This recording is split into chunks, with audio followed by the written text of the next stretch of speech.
जीवोद्धारय कृष्णानुग्रह सद्बलः अलौकिक प्रभो भक्तो लोकरित्योपदेशकः समर्पितात्मभावेन लोकवेदोक्तवर्त्मना धर्म प्रोज्झित कैतवो अत्र परमो निर्मत्सराणां सताम् वेद्यं वास्तवमत्र वस्तु शिवदं तापत्रयोन्मूलनम् श्रीमद्भागवते महामुनिकृते किं वा परैरीश्वरः सद्यो हृद्यवरुध्यते यत्र कृतिभिः शुश्रूषोभिश्चक्षणात् निगमकल्पतरोरगलितं फलं शुकमुखात् अमृतद्रवसंयुतम् पिबत भागवत रसमालयं मुहुः अहो रसिकाः भूर्भावुकाः।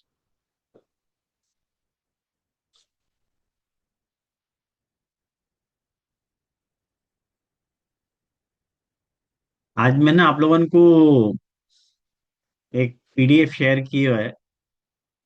आप लोगों को मिले होएगा जहाँ में मैंने तात्पर्य निर्णायक लिंग की पूरी डिटेल आप लोगों के को बताई है। वाको कैसे समझना, तो वाको मैं एक 5-10 मिनट वाको समझा दूं तो क्या है कि आप लोगों को वो अच्छा रहेगा।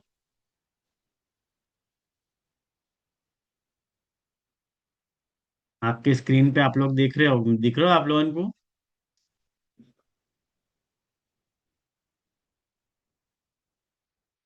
तो ये देखो, तात्पर्य निर्णायक लिंग है। ये लिंग अर्थ और वाको विवरण, मतलब वाको कैसे समझना हो। जैसे उपक्रम और उपसंहार, जैसे मैं आपको बता चुके हूँ। वाको अर्थ क्या है कि ये सबसे महत्वपूर्ण लिंग है।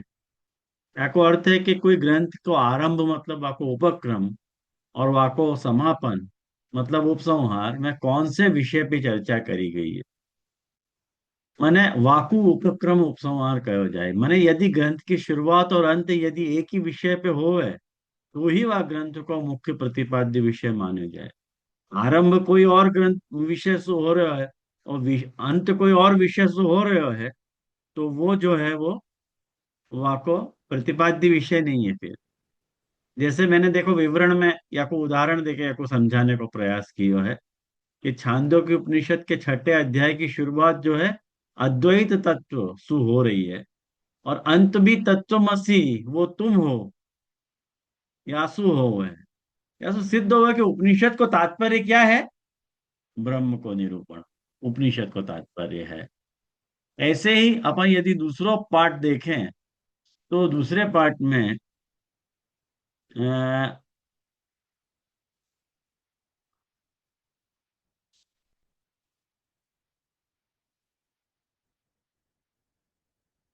के अभ्यास को मतलब ग्रंथ के बीच में जहाँ मुख्य विषय को बार बार दोहराया जाए वाको अभ्यास कहा जाए। जैसे कोई सत्य को बार बार कहनो ये दर्शावे कि लेखक को मुख्य जोर वाही बात पे है। ख्याल में आया ना? जहाँ बात को कहना चाह रहा है वह को बार बार रिपीटेशन हो गया है। जैसे तत्वमसी महावाक्य जो है वह को 9 बार दोहराया हो गया है। तो ये जो दोहराव है, माने ये अभ्यास है, ये निश्चित करे कि जीव और ब्रह्म की एकता ही मुख्य संदेश है वहां। ख्याल में आयो? ऐसे ही जो अपूर्वता है, अपूर्वता में अपन ये देख रहे हैं कि जो विषय, वो विषय जो कोई अन्य प्रमाण से ज्ञात न हो सके वाकु अपूर्व कहा जाए। जैसे कोई कोई यदि कोई ऐसी जानकारी दे रहा है तो जो न तो अपन आंखन से देख सके हैं और न ही तर्क से जान सके हैं, जैसे परलोक या आत्मा को स्वरूप, तो वाकी अपूर्वता है। तो वो वाकी अपूर्वता है। मतलब वो आपको वो प्रसंग वो बताना चाह रहे है, अपन आंखन से तो देख नहीं पा रहे हैं, न वाकु तर्क से जान पा रहे हैं ज्ञान के माध्यम से। तो ऐसी कोई अपूर्व बात होनी चाहिए वहां में। और या को महत्व क्या है कि शास्त्र में केवल वही विषय को प्रमाण माना जाए जो अपूर्व हो है। जो अपूर्व नहीं हो है, अननपूर्व हो है, वह को प्रमाण नहीं माना जाए। क्यों? कारण कि जो बात अपन विज्ञान या अनुभव से जान सके उनके लिए शास्त्र की आवश्यकता अपन को नहीं पड़े। आयो ना ध्यान में? और ये जो चौथो है, फल, माने आपको प्रयोजन या लाभ कुछ भी कह दो, तो ग्रंथ में वर्णित जो मुख्य विषय है, वाको जानना या वाको कैसे वासु एप्लीकेशन वाको करना, कि वासु क्या प्राप्त हो है, जो प्राप्ति की बात है ना, वो फल तुमको बताना जरूरी है। नहीं तो कोई प्रवृत्ति नहीं होगा वह कार्य के लिए। जा विषय को फल सबसु महान बताया गया है, वही ग्रंथ को तात्पर्य है। जैसे शास्त्र में ये बताया गया हो कि भाई ब्रह्म को जानने वालों दुखन सुतर जाए, तो जो दुखन को नाश है वो फल है। तो वो आत्मज्ञान की महत्ता को प्रमाणित कर रहे है, तो वो को फल मानो गया है। ऐसे ही जो पांचवो है अर्थवाद, देखो बहुत इंटरेस्टिंग है अर्थवाद। मूल विषय की ओर जो है साधक को प्रेरित करने के लिए करी गई अत्यधिक स्तुति या वासु विपरीत की निंदा को अर्थवाद कहा जाए। आज अपन ये महाराष्ट्र के प्रकरण में क्या बात को आज समझेंगे अपन। मैंने जात तत्व की सबसे अधिक महिमा गाई गई हो है, वाकई मैंने यहाँ जाके न हुए पर सबसे अधिक दोष बताए गए हो हैं, वही ग्रंथ को मुख्य उद्देश्य है। जैसे कोई अनुष्ठान के बारे में ये कहना कि ये करवे सो सूर्य के समान तेज प्राप्त हुए, तो सूर्य के समान तेज प्राप्त हुए ये अर्थवाद है। मतलब अनुष्ठान करना जरूरी है, यूं ये बात, ये आपको ऐसे समझना, मैं और भी आपको विस्तार से समझाऊंगा। ये तो खाली आपको परिचय मैंने आप लोगों को सामान्य ध्यान में आवे करके आपको परिचय परिचय में दे रहा हूँ। और लास्ट जो है वो उपपत्ति जो है, उपपत्ति में मुख्य विषय को सिद्ध करने के लिए जो तार्किक कारण दिए जाएं और उदाहरण दिए जाएं, वाको अपन उपपत्ति कह रहे हैं। मैंने केवल कह देने से बात सिद्ध नहीं हुआ है। जब ग्रंथकार वाको सिद्ध करने के लिए तर्क देवे है, तो वाको उपपत्ति कही जाए। ये समझावे के लिए कि जैसे उदाहरण आपको कैसे समझ सकें कि पूरा जगत एक ही तत्व से बन्यो है, तो मिट्टी और घड़ा को उदाहरण या सोना और आभूषण को तर्क देना उपपत्ति है।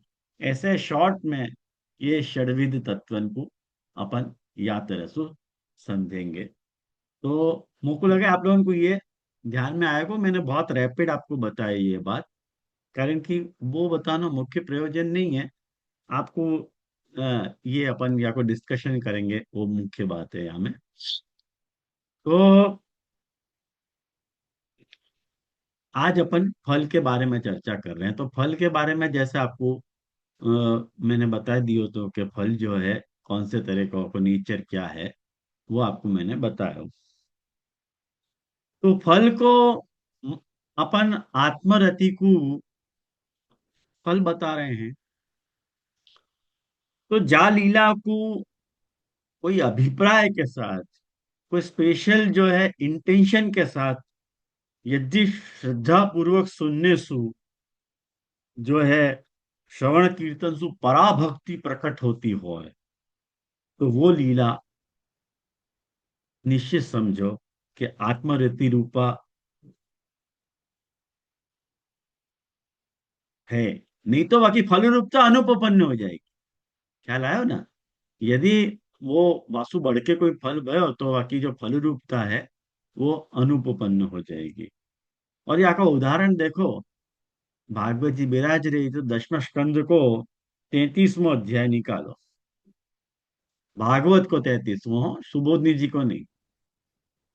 भागवत जी को 33वां अध्याय निकालोगे तो वहां में देखो, विक्रीडितम व्रज व्रजवधु भी इदम च विष्णु हो श्रद्धान्वितो अनुश्रूय अनुश्रूणयाद यादथ वर्ण ये दिया। मतलब क्या कह रहे हैं सुखदेव जी परीक्षित को कि हे परीक्षित, जो धीर पुरुष ब्रज युवतियन के साथ भगवान और श्री कृष्ण के या चिन्मय रास विलास को श्रद्धा के साथ बार बार श्रवण और वर्णन करे है, वाको भगवान के चरणन में पराभक्ति की प्राप्ति हो। ये फल की बात है ना। ये आत्मरति को जो निरूपण है, देखो यहाँ फल के रूप में बिरदाया गया है। तो और वो बहुत ही शीघ्र अपने हृदय रोग सु मतलब काम विकार से छुटकारा पा जाए है। ये बहुत बड़ी बात यहाँ पे कही है कि जाकू देखने पे काम विकार होते हो वाको फल नहीं मिल करके वाको कुछ भल तो ही वाको विपरीत फल मिले। भाई काम विकार क्यों पैदा होना चाहिए तुमको, जो है भगवत काम तुम उत्पन्न होना चाहिए। तो वाको काम सर्वदा के लिए नष्ट हो जाए, ये वाको फल मानो गया है। और एक और उदाहरण यदि आप देखोगे तो भागवत को जो तृतीय स्कंद है, वो तृतीय स्कंद में कपिल देव जी जो है देवहूति से ये बात कह रहे हैं कि मदगुण श्रुति मात्रेण मई सर्व गुहाशय। मैंने तृतीय स्कंद को 29वां अध्याय आप निकालो, तृतीय स्कंद को 29वां अध्याय को 11 से लेके 14 श्लोक हैं। वो यदि आप देख लोगे तो वहां में देखो आपको यह बात की पुष्टि हो जाएगी कि भगवान के गुणन के श्रवण मात्र से जो है सभी प्राणियों के भीतर, मतलब रहने वाले भगवान में अविच्छिन्न, मन बिना कहीं रुके अटके, जैसे गंगा सागर की ओर बढ़े है। ये हमेशा मैं ये उदाहरण आपको दे हूं, मनोगति रविच्छिन्ना यथा गंगाम्बु संबुधौ लक्षणम भक्ति योगस्य निर्गुणस्य हे उदाहृतम। ये निर्गुण भक्ति योग को लक्षण है कि मतलब मैंने कोई भी प्रयोजन या व्यवधान के बिना ऐसी भक्ति परम पुरुष श्री कृष्ण में हो जाए कि जाके कारण भगवत सेवा न मिल पाती हो, तो सालोक्य आदि पंचविध मुक्ति भी भक्त स्वीकार नो नहीं चाहे। ये वाको नेचर है। ये वाको मतलब यूं समझो ना, ये फल की बात है। ये फल वाको क्लेम करना है, ये फल सर्वाधिक वाको अपेक्षित है। ख्याल में आया ना। तो ऐसो ही तृतीय स्कंद में भी कहो है कि ऐसी स्थिति जो है ब्रजभक्तन की सिद्ध हो गई थी, और ऐसी निर्गुण भक्ति जनी का जो है लीला करी, और वह फलश्रुति के आधार पे या रास लीला को आत्मरति को ही एक विलक्षण रूप मानना जो है वो उचित है। ये बात अपन ने फल के माध्यम से देखी। और वाक्य बात जो है, देखो अर्थवाद के बारे में, अर्थवाद के बारे में मैं आपको थोड़ा डिटेल में समझाना चाहूँ, कारण कि अर्थवाद को टॉपिक ऐसा है कि अक्सर अपने को कंफ्यूजन क्रिएट हुआ है। जो लोग नोट्स बना रहे हैं वो आपको नोट्स बना के लिखो या बात को, कि जब कोई शास्त्र में कोई मुख्य विधि को पुष्ट करने के लिए, माने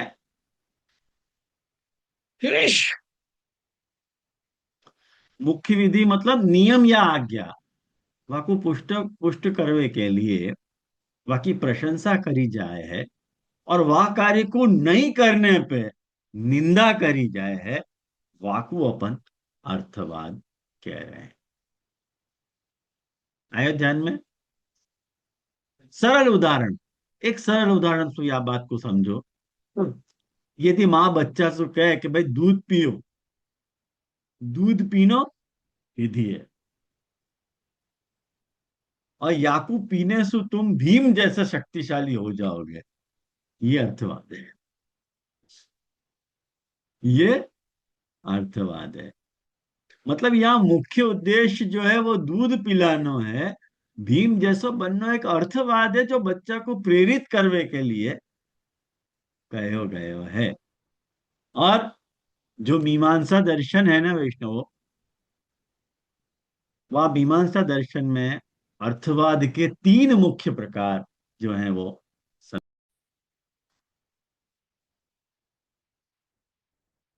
तो अर्थवाद के जो हैं 3 मुख्य प्रकार बताए गए हैं। अर्थवाद को मतलब बाकी सत्यता और तर्क के आधार पे 3 श्रेणियों में बांटा गया है। एक गुणवाद, एक अनुवाद, और एक भावार्थवाद। ऐसे 3 भागन में आपको समझ के रखोगे तो कभी ना कभी जो है काम लगेगी ये सब बातें आपको। गुणवाद को अर्थ क्या है कि जो प्रत्यक्ष प्रमाण के विरुद्ध हो, केवल अलंकारिक, प्रत्यक्ष प्रमाण के जो बिल्कुल विरुद्ध है वो आपको गुणवाद कहो जाए। अभी आपको उदाहरण का अपन दे सकें, देखो बहुत सरल उदाहरण है। जैसे यजमान प्रस्तर, माने यजमान जो है वो पत्थर है। अब यजमान की स्थिरता की प्रशंसा के लिए वो को पत्थर मानो गए है। यजमान की स्थिरता के लिए वह को पत्थर मानोगे, तो एक गुणवाद है। अर्थवाद की एक ये स्टाइल भी है। और दूसरो जो है वैष्णव, वो है अनुवाद। माने जो बात अपन को पहले से पता है वाकु जो है फिर सु कहना, वाकु अनुवाद कहा जाए।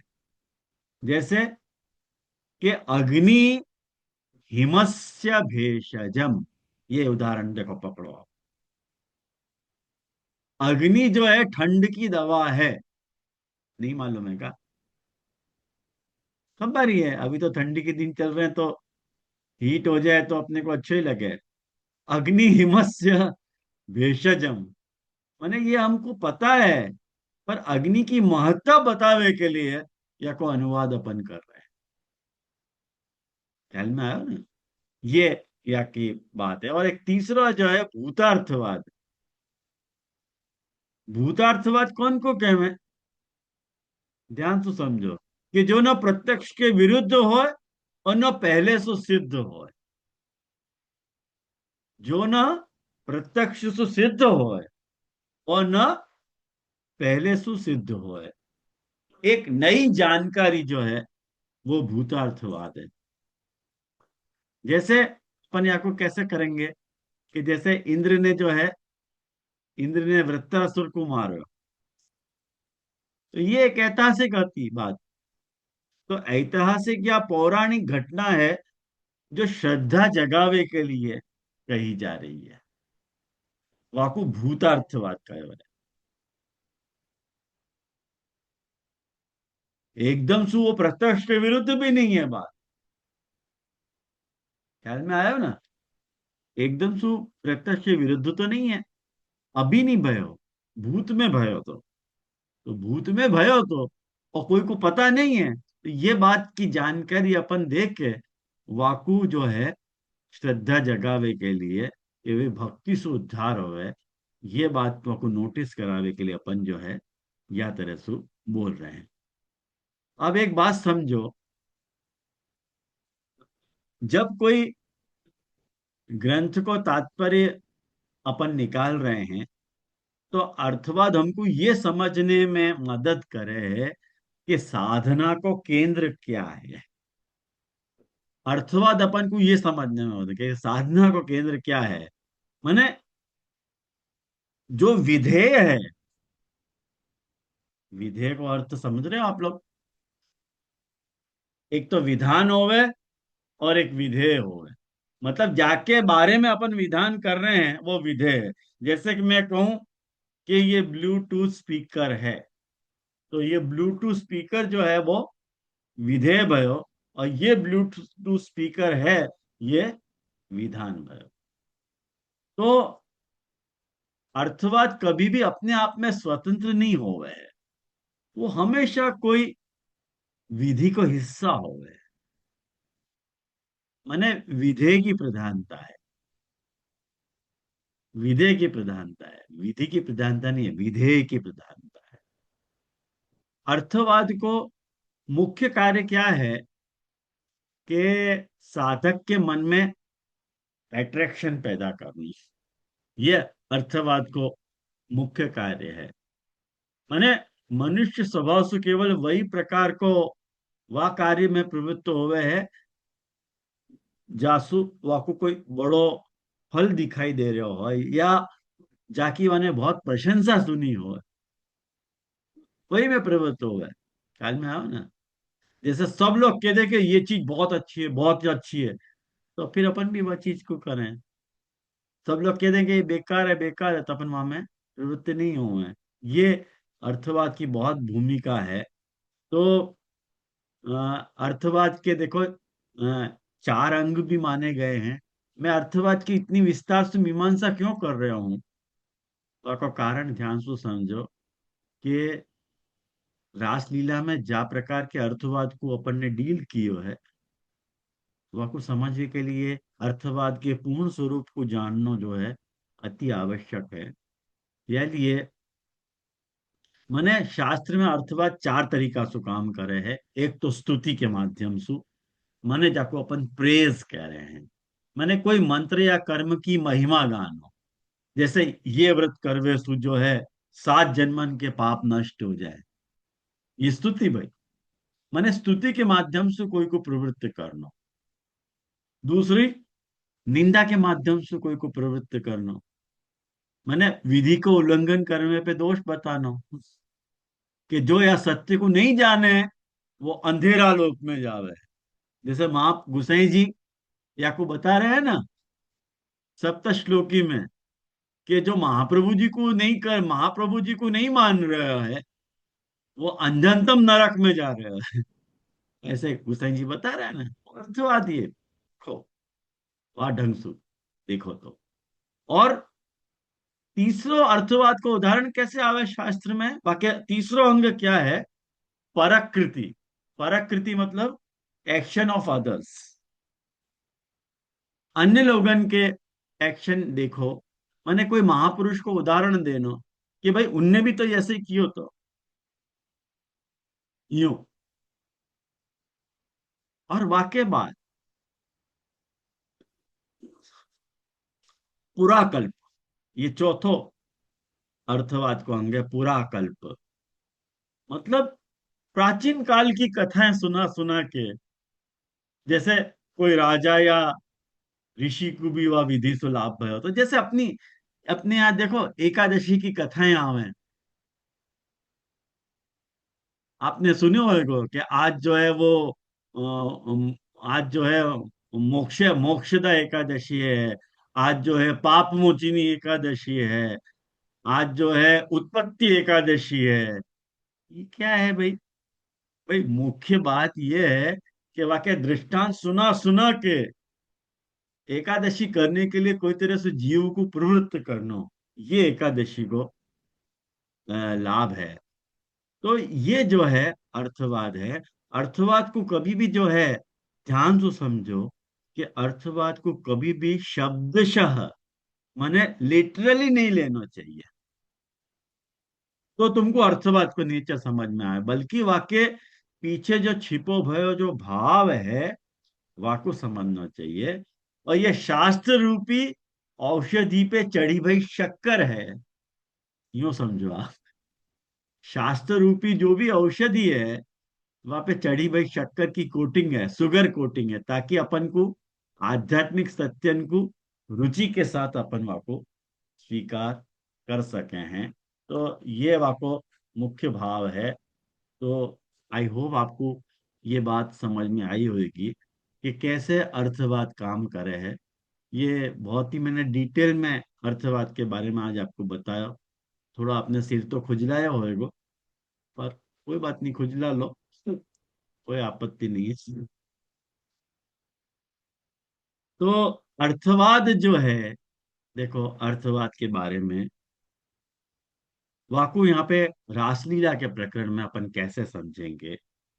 तो रासलीला को वर्णन पूरा होवे के बाद की बात है कि जब महाराज परीक्षित ने अपने के हृदय की एक आशंका सुखदेव जी को कही के धर्म स्थापन के लिए और अधर्म को प्रशमन करने के लिए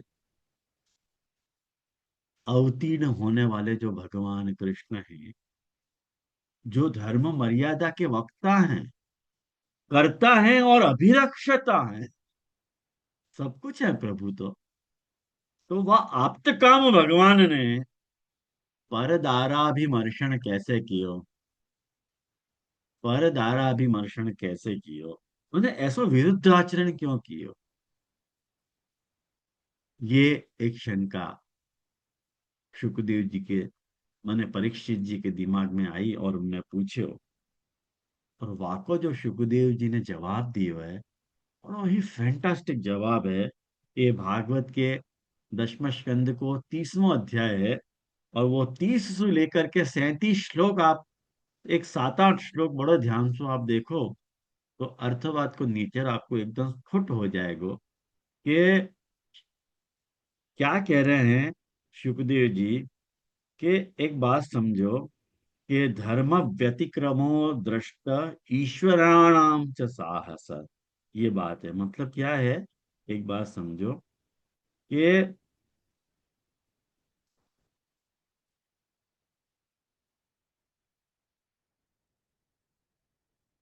ऐश्वर्यशाली जो भी पुरुष हुए हैं, उनके आचरण में कई बार जो है धर्म व्यतिक्रम, माने धर्म के व्यतिक्रम को भी ऐसा साहस दिखलाई पड़ा है। परंतु याकू उनको, जो भी महान पुरुष हों, उनको धर्म को व्यतिक्रम करवे सु दोष नहीं लगे है। ये बात ध्यान से समझो। जैसे एक उदाहरण से सुखदेव जी समझाना चाह रहे हैं कि जैसे सर्वदाहक सर्वभक्षक जो है अग्नि है, वो सबको भस्मसात कर दे है। ख्याल आया ना। तो ऐश्वर्य रहित पुरुष को ऐसी बात मन में भी आने नहीं देनी चाहिए।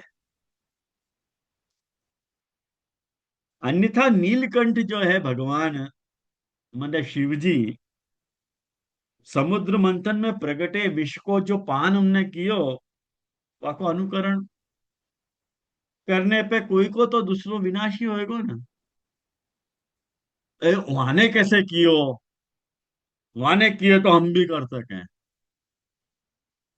अरे भाई तुम बेवकूफ हो। उनने किया करके तुम थोड़ी करना चाहिए तुमको।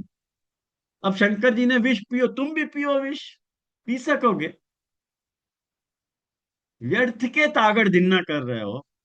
वो शिव जी ने विष पान कियो तो तुम भी पीने जाओ तो वहां को विनाश ही होएगा ना।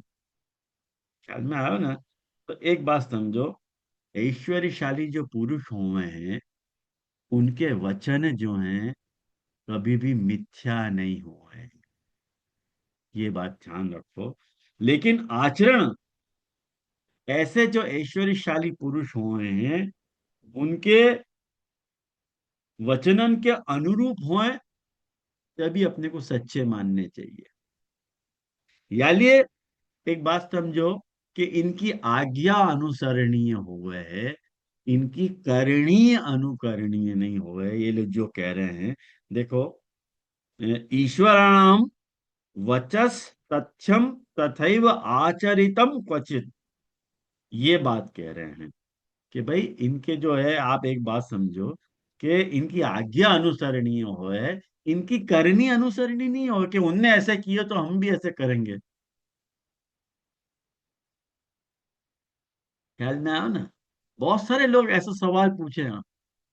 जब अपन 252 वैष्णव की वार्ता पढ़े, अपन जब अपन जाहे दर्शन की बात को विरोध करें ना, तो अपन को गुसाई जी ने भी दर्शन कराया था, अकबर को क्या समझ के रखी है। अरे महाराज, गुसाई जी ने अकबर को दर्शन कराए थे, तो ऐसे भी दर्शन कराए थे कि कबहू का संग मिल झूले, कबहू को उतर झूला में हो। नवनीत प्रिया जी गुसाई जी को झूला रहे हैं, ऐसे दर्शन तुमको भयेगा?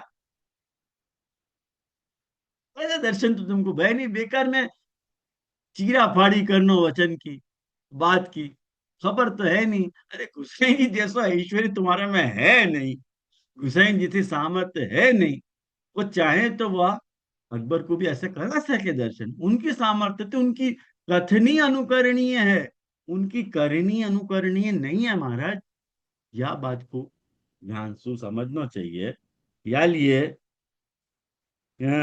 अपन को ये बात समझनी चाहिए कि भगवान स्वयं अपनी जो है लीला विलासा के बंधन के अनुरूप यदि नरदेह को स्वरूप धारण कर रहे हो, ऐसे सुखदेव जी कह रहे हैं, माने धारण करते हो, तो कौन से कर्म को कैसो बंधन उन पे लागू हो सके, जब वो खुद स्वेच्छया नरदेह को स्वीकार करके बंधन स्वीकार कर रहे हो है। तो वाक्य ऊपर बंधन तो जो है वो भी ऐच्छिक ही है। वो चाहे तो वाक्य ऊपर बंधन आवे, और चाहे तो वाक्य ऊपर बंधन नहीं भी आवे। हु कैस, कौन परवाह करे इन सब बातन की। ख्याल आया ना। इन सब बातों की अपने को परवाह नहीं करना चाहिए। तो वो लीलाया जो है, नर देह को स्वरूप धारण करके या रास लीला को कर रहे हैं, जाके श्रवण मात्र सु भगवान में चित्त तत्पर हो जाए है। और ऐसी लीला के श्रवण से चित्त तत्पर हो रहे है, यह या बात को प्रमाण है कि रास लीला आत्मरति को ही विषय है। मोको लगे मैंने अपनी बात के साथ न्याय कियो और आपको ये बात समझाने को प्रयास कियो। और यहाँ जा करके ये अर्थवाद और उपपत्ति, ये दोनों बात क्लियर हो गई। अर्थवाद और उपपत्ति की, ये बात उपपत्ति हती और पहली बात जो है वो अर्थवाद है।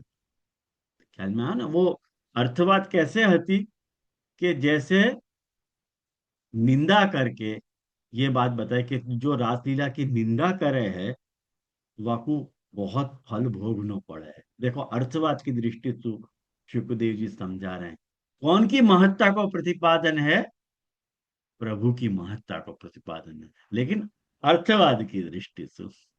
और स्तुति कर रहे हैं, कैसी स्तुति कर रहे हैं, कि जो या की स्तुति करे है, जो या को श्रवण करे है, वो श्रवण मात्र से भगवान में चित्त व को तत्पर हो जाए है।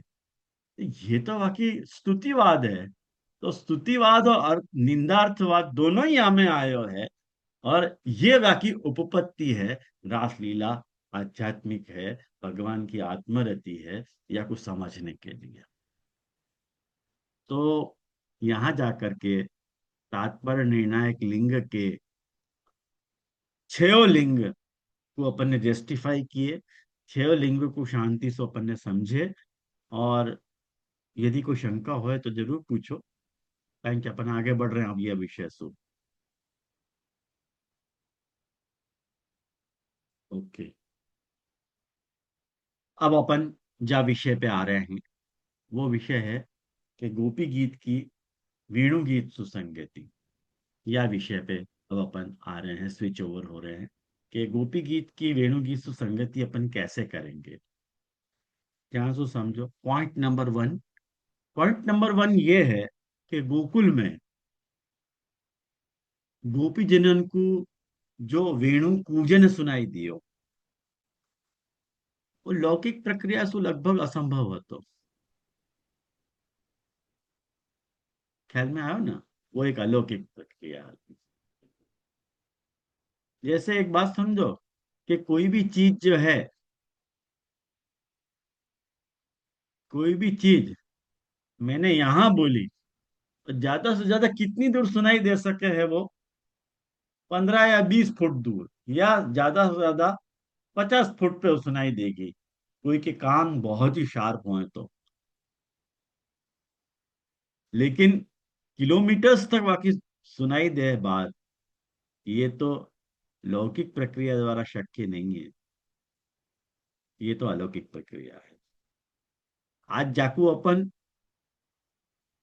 जैसे अपन एक बात ना, एक मोबाइल से दूसरे मोबाइल में ब्लूटूथ से जो ट्रांसफर कर रहे हैं, वो अपने को दिखलाई कहाँ दे रहे हैं। लेकिन अपन मान रहे हैं कि नहीं मान रहे हैं कि हाँ चीज यहाँ में सु गई जाती भाई देखी का, वो भी अलौकिक प्रक्रिया है ये हो। मोबाइल टू मोबाइल ट्रांसफर जो है, वो लौकिक प्रक्रिया नहीं है, अलौकिक प्रक्रिया है, कारण कि नेत्र इंद्रिय से गोचर नहीं है वो। या के लिए आयो ना ख्याल में। तो अलौकिक कौन सा आशय में, जो लौकिक नहीं हुआ वह आशय में, नष्ट प्रश्लेष के साथ, वाको अपन अलौकिक प्रक्रिया कह रहे हैं। दूसरी पॉइंट नंबर 2 में अपन ये बात समझ रहे हैं कि जैसे जो औपनिषदिक विद्याएं हैं, जिन 18 विद्यान की मैंने आपको बात समझाई थी, या गई क्लास में के वासु पहले क्लास में, मुझको याद नहीं है कि मैंने 18 विद्यान के बारे में, शायद पंचपद्यानी की क्लास में मैंने समझाई थी शायद 18 विद्यान के बारे में। तो जो भी औपनिषदिक विद्याएं हैं, उन विद्यान के अभ्यास के कारण ब्रह्म को स्वरूप जो है धीमे धीमे अधिकारी की समझ में आ। अभ्यास आपको करना पड़े। कोई एक बार पढ़ लियो, एक बार सुन लियो, हाँ हम बहुत चैंपियन हो गए, हमको सब आ गयो, ऐसे नहीं होगा। अभ्यास करना पड़ेगा आपको। यही कहो जाए कि प्रथमावृत्ति पुस्तक शोध। जब आप पहली बार पढ़ रहे हो तो खाली आप ढूंढ ही रहे हो, कुछ आपको जान ही रहे हो। द्वितीय आवृत्तो किंचित बोध। दूसरी आवृत्ति में थोड़ा थोड़ा पता चले, और जब तीसरी आवृत्ति करो ना तब जाके समझने की शुरुआत हो गए है। तो ये अभ्यास के कारण जो है धीमे धीमे समझ में आवे। वैसे ही ब्रह्म विद्या स्थानापन्न जो है वो गोपी जनन को स्वरूप बोध है। वो ब्रह्म विद्या स्थानापन्न बोध है। और वो वेणु कूजन के द्वारा प्रभु ने उनके हृदय में स्थापित किया, उनको स्वरूप बोध वेणु कूजन के द्वारा। ख्याल आई ना ये बात आपको? वो निरंतर वह अभ्यास को जो है एक बात समझो, ये वेणुवादन की कोई अलौकिक प्रक्रिया थी। रोज ठाकुर जी वेणुनाद कर रहे हैं और रोज ब्रजभक्त सुन रहे हैं। तो अपन पॉइंट नंबर थर्ड में ये बात समझ सकें कि प्रतिदिन ठाकुर जी जो है गोचारण के समय या वेणुनाद अभ्यास के द्वारा जो संपन्न श्रवणाभ्यास है, मननाध्यास है और ध्यानाभ्यास है, वो ब्रजभक्तन को सिद्ध हो गया। श्रवणाभ्यास, मननाभ्यास और ध्यानाभ्यास, ये उनको निरंतर अभ्यास के कारण, प्रैक्टिस के कारण, सुनते सुनते उनको वो लोग वाक्य टेवा गए वाक्य। ख्याल में आया ना? जैसे बरसन तक अपने महाप्रभु जी के ग्रंथन को पढ़े नहीं तो अपने कान तैयार नहीं है आज वाह महाप्रभु जी के वेणुनाद को सुनने के लिए। जैसे अपने कह रहे हैं बधाई में अपन गाँव है, तब वेणुनाद दार अब लक्ष्मण भट्ट नंदन भूप कुमार। तो ये एक बात समझो कि ऐसी बंसी बाजी बन घन में व्याप रही धुनी, महामुनिन की समाधि लागी। तो वो महाप्रभु जी की वाणी को अपन यदि सतत अभ्यास यदि करते रहें, अपने को भी अपनो स्वरूप बोध हो सके है। नहीं हो सके ऐसी बात नहीं है, ऐसे मत समझो। तो उन ब्रज भक्तन को जो है निरंतर ठाकुर जी को जो वेणु पूजन है, वो अलौकिक प्रक्रिया के द्वारा ठाकुर जी ने या तरह से उनको सेट कियो कि वो माने श्रवणाभ्यास और मनन को अभ्यास और ध्यान को अभ्यास वो उनको सिद्ध हो गया। आया ना ध्यान में? और वाक्य बात चौथे पॉइंट पे अपन या कि वेणु गीत की गोपी गीत के साथ देखो तुलना में या बात को अपन समझें कि या को भागवती भाषा में यदि अपन को कहना हो तो वेणु पूजन को श्रवण, वेणुगोपाल की लीला के कीर्तन और या के वाक्य कारण अखंड अपनो जो बनो रहने वालो जो भगवत स्मरण है, वह उपाय अंशु ब्रजभक्तन के हृदय में भगवत स्वरूप एक स्थिर प्रमेय तया निरुद्ध हो गए। आई ना ध्यान में? ये देखो बाकी स्टेप बाय स्टेप कड़ी है, कैसे अपन प्रमाण प्रमेय साधन और फल प्रकरण की तरफ यात्रा कर रहे हैं। ये आपको एक यहाँ में एक यात्रा आपको अनुभव हो रही होगी कि कैसे ठाकुर जी ने उनको या तरह से अभ्यस्त किए उतनी मतलब जाको अपन यूं कह रहे हैं कि वेणु पूजन को श्रवण एक बात, वाक्य बात जो है वेणु गोपाल की लीला, अपने या तरह की लीला ठाकुर जी ने जा तरह की करी, जैसे भक्त जा स्वभाव वाले भक्त वाके सामने वैसी लीला करके, और ये लीला और पूजन के कारण उनका माइंड सेट ठाकुर जी ने प्रेजुडाइज कियो। और फिर जाको अपन याकू जाके अपन यूं कहे हैं कि जाको मन लागो गोपाल सो ताकू और कैसे भावे हो, लेकर मीन दूध में डालो तो जल बिन सचु नहीं पावे हो। तो को सूरदास जी यातरसु कह रहे हैं। तो ये उनको ट्रेन यातरसु ब्रज गोपिकान को या ब्रज भक्तन को ठाकुर जी ने की है। तो या के कारण उन ब्रज भक्तन के हृदय में ठाकुर जी को जो स्वरूप है वो एक प्रमेयतया निरुद्ध हो गया। आई बात समझ में। और वाक्य बात जो पांचवो पॉइंट है विष्णु, पांचवें पॉइंट पॉइंट नंबर 5 पे अपन ये बात समझ रहे हैं कि यासु फल प्रकरण के प्रारंभ में जा बखत ठाकुर जी वेणुनाद को आवाहन करके ब्रज गोपिकान को बुला रहे हैं, वो जो वेणुनाद है वो फलात्मक श्रवण हतो, वो साधनात्मक श्रवण नहीं हतो, वो फलात्मक श्रवण हतो। यासु ये सुनिश्चित अपन को हो जाए है कि वो फलात्मक श्रवण हतो। और या लिए या वेणुनाद द्वारा ठाकुर जी जो है रास लीला के लिए आमंत्रित कर रहे हैं हमको, ऐसा उनको झट से समझ में आनो, ये उनको फलात्मक मनन होता, ये उनको फलात्मक मनन होता, ये मनन है। तो श्रवण मनन और निधिध्यासन, ये देखो सारो औपनिषदिक प्रकार भी ब्रजलीला में प्रकट भयो है, नहीं प्रकट भयो है ऐसी बात नहीं है। या को ये बहुत सुंदर एक श्लोक है कि तावार्यमाणा पतिभिः पितृभिः भातृबंधुभिः गोविंद अपहृत आत्मानो न निवर्तन्त मोहिता।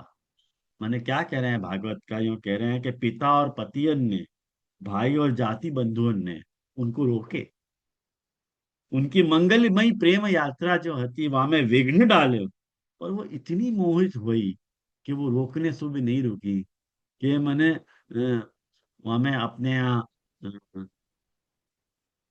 चितवन रोके हूं न रही, अपने यहाँ देखो पद में आवे है, अष्ट सखान ने गाया कि चितवन रोके हूं न रही। तो सच्ची बात है, नहीं रही रोकवे पे। तो रुकती कैसे? विश्व मोहन जो कृष्ण हते, उनके प्राण मन और आत्मा सब कुछ उनने अपहरण कर रखे हो, तो उन ब्रज भक्तन को या लिए या वचन में जो, इन वचनन में जो दिखलाय भयो जो सिद्धोपाय रूप जो भगवान हतो, वाके बारे में गोपिकान को जो मोह हतो, वो श्रुत वेणुनाद जो हतो, जो वेणुनाद उनने सुन रखे तो वाको तात्पर्य जो है मीमांसासु अपन निर्धारित कर सके हैं, कि वो नाद के अभिप्राय को बोध समझ पाई कि यह नाद को अभिप्राय क्या है। ये जो नाद वेणु पूजन को नाद हमको सुनाई दे रहा है, तो आपको अभिप्राय उनको झट से समझ में आयो, ख्याल आयो। और ऐसे ही एक और उदाहरण देखो, मैवम विभो अर्हति भवान गदि तुम नृशंसम, ये जो वेणु का आवाहन करके जो ठाकुर जी ने उनको जावे के लिए कही, वह को पहलो ही जवाब गोपी जनन ने क्या दियो कि प्यारे कृष्ण जो है, तुम घट घट व्यापी हो, हमारे हृदय की बात जान रहे हो, तो तुमको या प्रकार से हमको निष्ठुरता भरे वचन तो नहीं कहने चाहिए ना। सब कुछ छोड़ के हम केवल तुम्हारे चरणन में ही प्रेम करें हैं। देखो, प्रेम करने के लिए उनकी तैयारी देखो, छोड़ पाने की है हिम्मत। अपन अपने आप को ब्रज गोपिकाएं कह रहे हैं, अपनी पुष्टि भक्ति को मॉडल हैं। ख्याल में आयो, पुष्टि भक्ति कैसी करनी चाहिए वाके लिए वो मॉडल हैं। अपन को उनके जैसी भक्ति करनी चाहिए, वह अर्थ में अपनी गुरु हैं। सब लोग कहें पुष्टि भक्ति मार्ग में गोपी जन गुरु हैं, कोई और रूप सु नहीं, या रूप सु के पुष्टि भक्ति को यदि आदर्श कोई मॉडल हो है, तो व्रज गोपिकाएं हैं। और तुम भी तो मुमुक्षु जनन से प्रेम कर रहे हो ना, तो हमने तुमसे प्रेम करके कौन सी गलती कर दी, और हम तुम्हारे बुलाने पे यहाँ आई। हम वाक्य वेणुनाद के जो छिपो भयो जो गर्भित आशय है, वाकु तो हम पहचान रहे हो ना, वाक्य अनुरूप ही तो हम आई हैं। और तुमने हमको ट्रेन ही तो यह बात के लिए किए रहे थे। ये जो निरूपित प्रतिवाद है, तो वो निधिध्यासार्थ की उत्पत्ति है। वो उनको निधिध्यासन उनको कंपेल कर रहे हो तो, जोर कर रहे हो तो कि या तरसु वो ब्रज ठाकुर जी के सामने बोल पाए।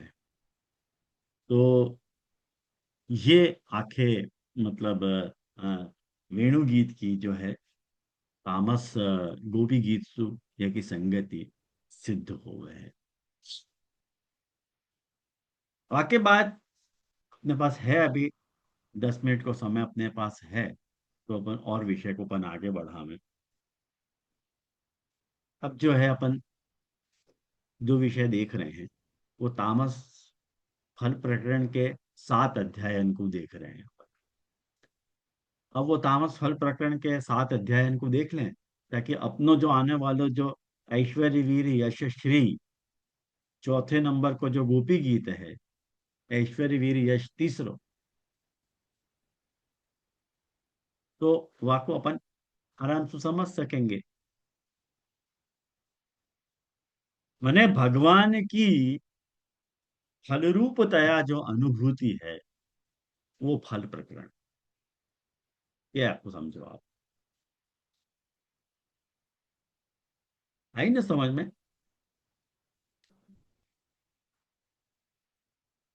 देखो, भगवान को जो प्राकट्य है दो तरह से हुए, एक रूप सु और एक नाम सु।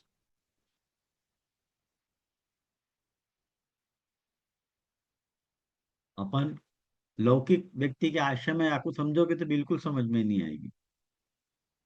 नाम सुप्रा रूप सुप्राकट्य तो अपन समझ सकेंगे, ठाकुर जी को रूप अपने सामने प्रकट हो जाए, और नाम सु भी प्राकट्य हो ठाकुर जी को।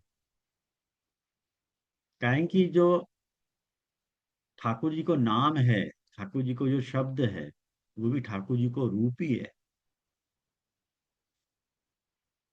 वाकई अनुभूति आंतर हो गया, बस फर्क इतना पड़। रूप की अनुभूति बाह्य हो गए है, और नाम की अनुभूति आंतर हो गए है। तो जब आंतर और बाह्य दोनों को संयुक्तानुभव हो गए हैं, तब जाके पूर्ण अनुभव अपना सिद्ध हो गए। बड़ी सुबोधि जी की गहरी बातें हैं ये सब, जिनको समझ के रखोगे तो गोपी गीत आपको आएगा ध्यान में। तो जब जब प्रभु जो है भक्तन के साथ जो है रमण में भी प्रवृत्त हुए हैं, तब ऐसो द्वैविध्य वर्णित भयो है तामस फल प्रकरण में।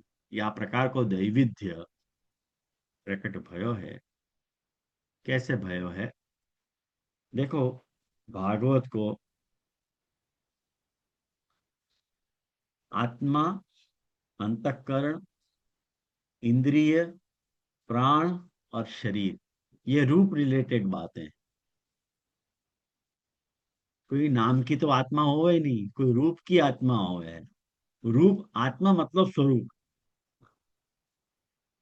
अंतःकरण मतलब स्वरूप, नाम को फा अंतःकरण हो, इंद्रिय रूप की हो है, प्राण रूप को हो है, शरीर रूप को हो है।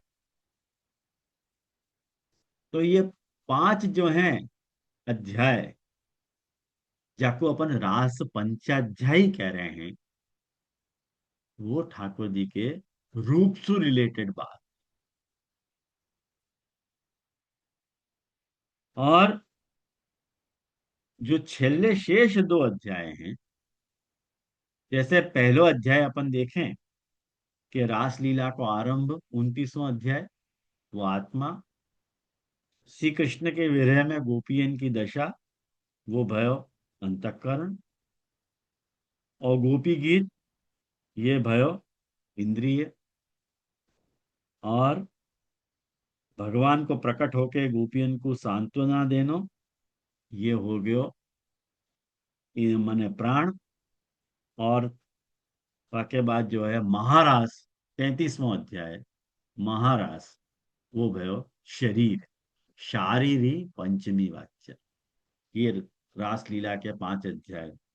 और वाके बाद जो है नामसु ठाकुर जी ने 2 अध्याय के साथ ब्रजभक्तन के साथ रमण की वो आंतर जो है वो सुदर्शन और शंखचूड़ को उद्धार और युगल गीत।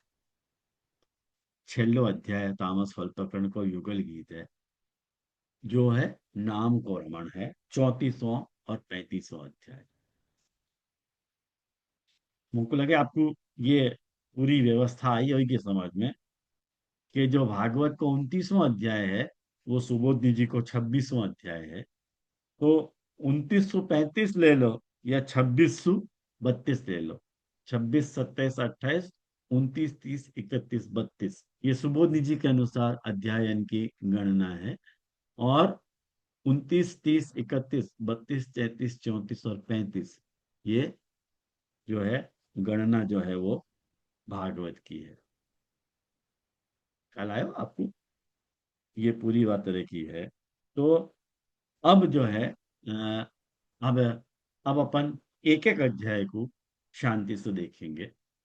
तो मैं सोच रहा हूँ आज अपन वो नहीं देखें, खाली ये 7 अपन ने प्रकार मैंने आपको बताया दो कि शारीरी पंचमी वाच्या, ये जो पंचविध रमन ठाकुर जी ने जो रास पंचाध्यायी के 5 अध्याय हैं, वहां में से ठाकुर जी ने आत्मा, अंतःकरण, इंद्रिय, प्राण और शरीर, इन 5 माध्यमंसु बीज भक्तन के साथ रमण कियो, जाको अपन बाह्य रमण कह रहे हैं, जाको अपन रूपसु रमण कह रहे हैं। और जो है अंतिम 2 अध्याय जो है ज्ञान और वैराग्य है। ये जो 7 अध्याय हैं, तो 7 अध्याय में ऐश्वर्य, वीर, यश, श्री, ज्ञान, वैराग्य, धर्मी ऐसे लेना चाहिए।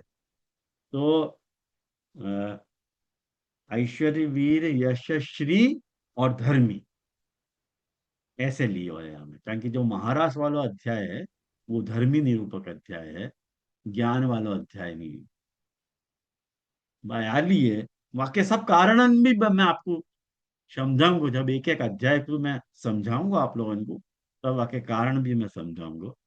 तो आज भी अपन वा तरह को अभी अभी या तरह सु इतना ही अभी समझो। तो ये भी अपना परिचय को ही प्रकार है। तो अभी अभी एक क्लास और परिचय की होएगी मुझको लगे, या एक या दो क्लास। तो परिचय के बिना यदि अपन गोपी गीत प्रारंभ करने तो बहुत उतावल हो जाएगी मेरे पार्ट में। और ये सब ऐसी बातें हैं कि जो अपन को जाननी और समझनी बहुत जरूरी है। या के लिए मैं इन सब बातों को विस्तार से ले रहा हूँ अर्थ। और बहुत जल्दी बता दिए होए वो करके मैंने अब आपको चार्ट के माध्यम से आपको पहले ही पीडीएफ सेंड कर रखे हो है, ताकि आप शांति से वो आपको देख सको कि भाई क्या आती बातें हैं वगैरह वगैरह।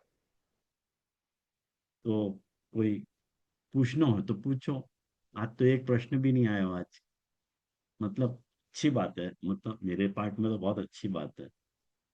अच्छी बात है तो समझाने नहीं पड़े कोई बात को वापस। तो रखें आज या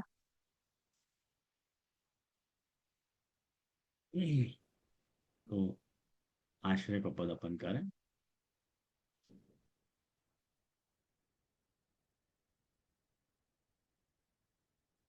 हम्म, हम्म, हम्म, हम्म, हम्म, हम्म, हम्म, हम्म।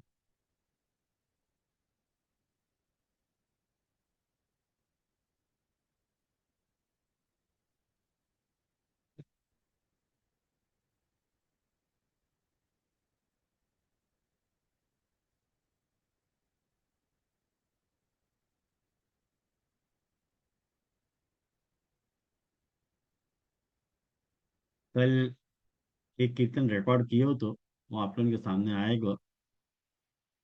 अभी तो एडिट होएगा फिर आपके सामने आएगा, वही सुना दे रहा हूँ आपको।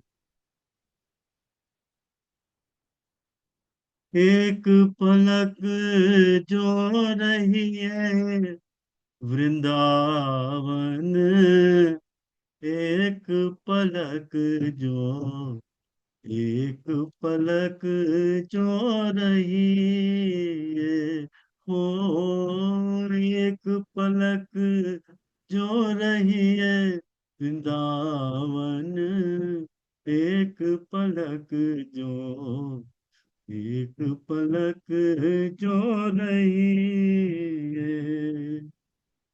जन्म जन्म के पाप कटत है, जन्म जन्म के पाप कटत है, कृष्ण कृष्ण मुख कहिए वृंदावन, एक पलक जो, एक पलक जो रही है।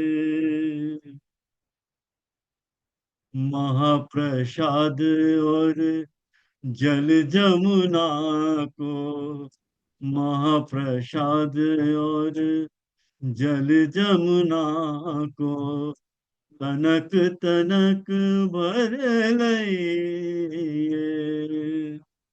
सूरदास वैकुंठ मधुपुरी, सूरदास वैकुंठ मधुपुरी, भाग्य बिना काते पइए वृंदावन, एक पलक जो, एक पलक जो रही है, ओ एक पलक जो रही है वृंदावन, एक पलक जो, एक पलक, एक पलक, एक पलक जो रही है।